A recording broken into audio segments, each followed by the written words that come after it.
What's going on, King Real TV? Back with another reaction, man. Make sure y'all like, comment, and subscribe.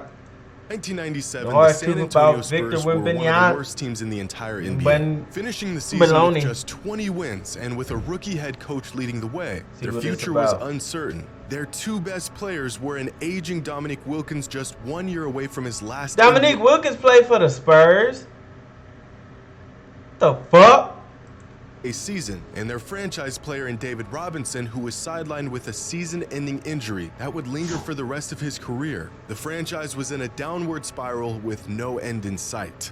But what they did have was one more chance to make it right. Coming off the worst season in franchise history, the Spurs were given the third best odds to get the first overall pick in the 1997 draft. Exactly what the organization needed to rejuvenate their roster. But according to Dominique on the Spurs is the crazy. gap between the potential first pick and the third pick was massive. Get the third pick and settle for a small forward out of Utah named Keith Van Horn, or win the lottery and land on the best NBA prospect in over a decade, a 4-year starter out of Wake Forest by the name of Tim Duncan. And on the day of the draft lottery, the future of the Spurs franchise and the future of the NBA would change forever. The second Tim Duncan, low key, one of the greats. NBA draft. He's just so low key with it. Philadelphia 76ers. And that means that the first pick in the 1997 NBA draft goes to the San Antonio Spurs. Congratulations. They turn. See this guy right here? That's Spurs chairman Peter Holt. And in this moment, he was the happiest man on earth because he just won the first overall pick in the 97 NBA draft. Who he would pick was already a foregone conclusion, but not Peter. Hey, I don't never show. Y'all wanna see my dog? Come here, Journey.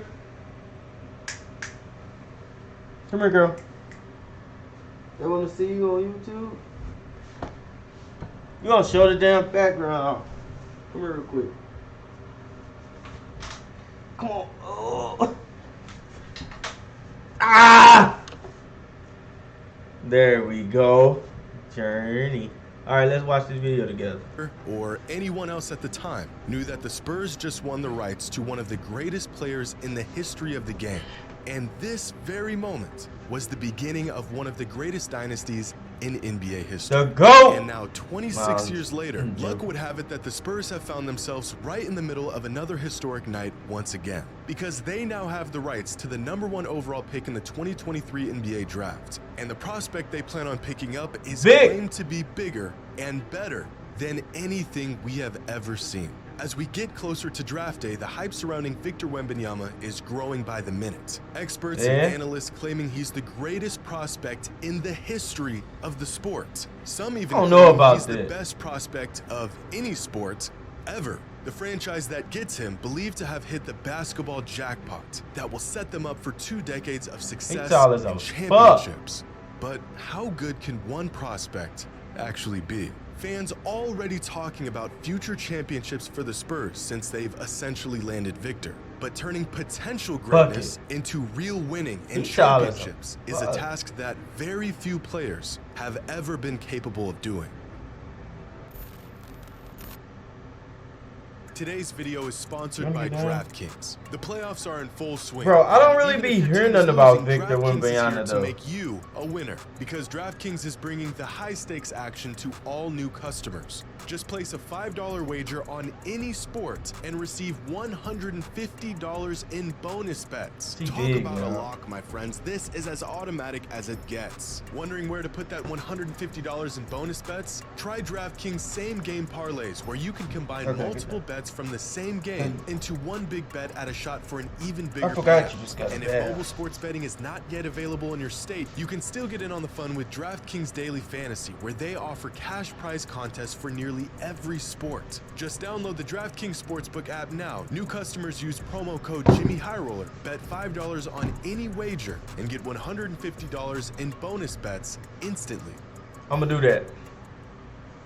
Out of the last 25 #1 overall draft picks, how many do y'all think have won a finals MVP? Wait, who the fuck is that? Who is this? I never heard of him. Let me see. Yeah, I heard about everybody else. But who the fuck is this? 4 or 5? How about 1? There has been one #1 overall pick in the last 25 seasons who has won a Finals MVP. Yeah. But Finals MVPs are about the toughest thing to win in all of basketball. So what about regular season MVPs? How many of the last 25 first overall picks have won at least one of those? 2. LeBron James and Derrick Rose. Right there. That's it. But how about this? How many of the last 25 #1 overall picks do you think have won a championship? They could be a role player for all I care, as long as they have a ring, it counts. 3. But the answer is still just 6.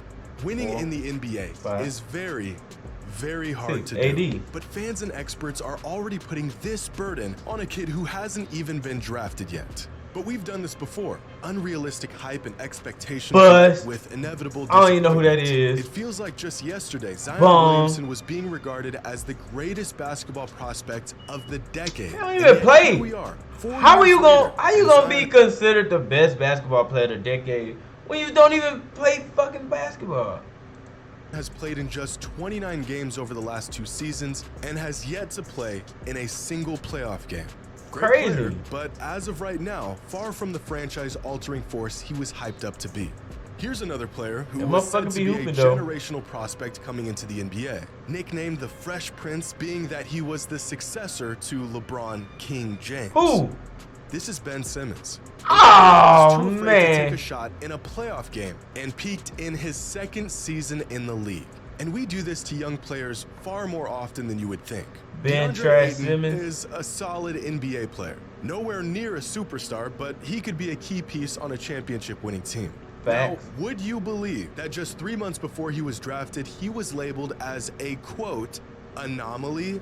In the moment, it always feels like the next guy up is going to be the guy. And then shortly after, we forget about the unwarranted comparisons and move on to the next guy. But to really understand how rare it is to draft a player who becomes an all-time great, stays healthy, and stays loyal to the franchise that drafted him, we have to look at the teams and players who actually did it. If we're talking about transcendent players who led the team that drafted them to multiple championships, then that list only includes 7 players who were drafted in the modern NBA.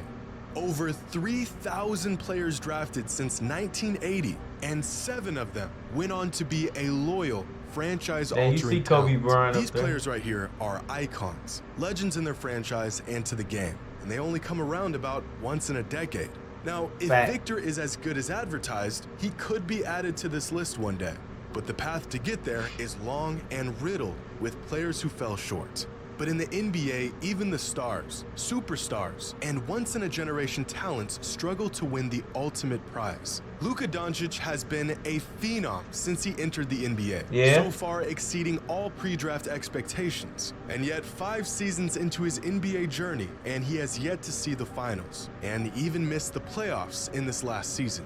Kevin Durant is one of the greatest players to ever touch a basketball, but even he had to abandon the team that drafted him to join a juggernaut of a team to win a championship. Let's go, KD. James Harden, Russell Westbrook, Chris Paul, Damian Lillard, Joel Embiid. The list of all-time great players who have yet to win a title or find any real success in the playoffs is massive, which makes the expectations on Wembanyama all the more baffling. To think that a 19-year-old can come into a struggling franchise and turn everything around may not be realistic. And even worse, it may not even be fair to the young man. Ironically, the best turnaround directly caused by a rookie in modern NBA history was by Tim Duncan. After the Spurs drafted Duncan, their win total jumped from 20 wins in 1997 to 56 wins in 1998. A 36-win jump in his first season with the team and a championship in his 2nd season. This is by far the greatest leap a team has ever seen simply by adding a rookie to their roster. Larry Bird was another immediate franchise-altering player for the Celtics, but that was nearly half a century ago. LeBron couldn't do it, KD couldn't do it, Steph and Michael took years to pull it off. And yet somehow, we don't just want, but we expect this 19-year-old kid to not to throw this out there, but watch he end up getting injured, like in the summer league or preseason. Something gonna happen. And he gonna be injured. He gonna sit out for a year. Watch. really think some fans don't understand the pressure that they are putting Remember on I said Wembanyama. that. He could be great, amazing, injury-free, generational, and to expect this level of excellence out of him could still be far too much. Over the past 25 seasons, the average MVP finishes the season with a win share total of 15.2. Over that same time span, the average All-Star has a win share total of 10. And among the 450 active players in any given season, the average single-season win share total across the league is just 2. Now, over the last 25 years, among #1 overall picks in their rookie season, the average win share total is 4.2. That number jumps to 5.7 I don't in their get into all second them season, win and shares then and hits shit. 7.9 in their third season. But by season 4, many of these once prodigies start to lose their minutes. They fall out of the rotation, they fail to adapt their game and skill sets to the NBA, and the average win share falls to 6.7. And by season 5, by the time we as fans have made a decision on these players, the average win share total falls to just 5.9, about the same as the average starter in the NBA. This is the career of an average #1 overall pick in the NBA. We see #1 overall players as the guys who went on to have great careers. Guys like Kyrie and Anthony Davis and LeBron. But we forget that far more often, these #1 overall picks pan out to be players like Markelle Fultz, Andrea Bargnani, and Kwame Brown. But even for the groundbreaking prospects who are league ready the day they put on an NBA jersey, the result is still I wanted rarely Blake to get a ring championship or too. real And hardware Chris Paul. or impact. Over the last 25 years, the players who had the largest impact in their rookie season were Chris Paul, Ben Simmons, and Blake Griffin, followed by the 12 next best rookies of the last 25 seasons. You are looking at the greatest rookie seasons of this century, and yet only half of them were even the best player on their team by the end of their first season in the league. But I want y'all to take a guess at how many of these players even made the playoffs in their rookie season. Who made it? Got your answer? 2. Which means out of the Andre 15 best and rookies who Iguodala entered the league over the last 25 seasons, not a single one of them led their team to the playoffs. And among these same 15 rookie sensations, by their third season in the league, only 4 of them managed to lead their team to the playoffs as the best player on the team. It is very hard to win in the NBA. But like some sort of gambling addict, us NBA fans like to count the wins while ignoring the losses. Somehow the countless misses we've had are outweighed by the 1 or 2 we got right. Is Victor Wembanyama the most hyped NBA prospect of all time? Yes. Well, I'm not sure. Some experts that have been around a lot longer than I have would like to say so. But if my memory serves me right, I can recall a 17-year-old LeBron James drawing so much attention that he managed to have an Ohio high school basketball game featured on national television. Long before social media, the likes of LeBron James, Patrick Ewing, and Kareem Abdul-Jabbar were all household names before they even put on an NBA jersey. I don't know if Wembanyama is at that level of hype. Bro, Vic only get that much hype because he like fucking 7'3", bro. If he take it like this, if he was 6'8", 6'9", bro, he would not be talked about, bro. Them facts. The moment, but he's getting there. And with that amount of hype comes overwhelming pressure to perform. It's easy to sit back and watch this kid play, see his incredible tools in action. 7 feet 5 inches tall, 8-foot wingspan with a silky smooth jump shot and world-class defensive instincts, and one can only assume he will find immediate or even eventual success in the form of championships and cultural impact in the NBA. Coaches and scouts gonna be like who have been Giannis around the game for decades and have seen every prospect rise through the ranks over the years are saying Victor Wembanyama is better than all of them. It would take an era-defining talent to come into the NBA and transform a franchise into a dynasty. Damn. But if Victor is everything we think he is, he may just be the next player to do it. That's insane. Bro, bro, they only have him up because he's tall, bro. If he's like shorter, bro, that boy would not be talked about. Let me know what y'all think in the comments.